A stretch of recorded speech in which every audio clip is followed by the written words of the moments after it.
দর্শক শ্রোতা সবাইকে অনেক ধন্যবাদ জানাচ্ছি। আজকে খুবই গুরুত্বপূর্ণ একটা বিষয়ে কথা বলবো।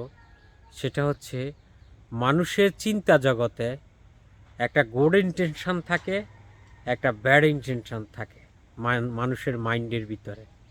তো আপনি যখন কোনো ভালো কাজ করতে যান, সেটা তার আপনার দুনিয়াবি ভালো কাজ অথবা ধর্মীয় বা রিলিজিয়াস ভিত্তিক কোনো ভালো কাজ, তখন আপনাকে ওই ব্যাড ইন্টেনশন আছে ওটা, ওই জিনিসটা আপনাকে বলে না যে আজকে না, মানে আগামীতে এই কাজটা করলে হবে, মানে আপনাকে একটা আগামীর চক্করে ফেলে দেয় এইভাবে।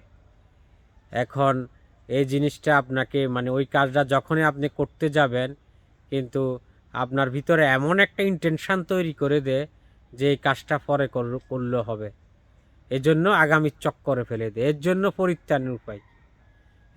পরিত্রাণের উপায় হচ্ছে আপনি নিজে মেন্টালি শক্তভাবে ওই জিনিসটা মোকাবেলা করতে হবে, যে আপনার যখন যে কাজ সেটা তখন আপনাকে শেষ করতে হবে।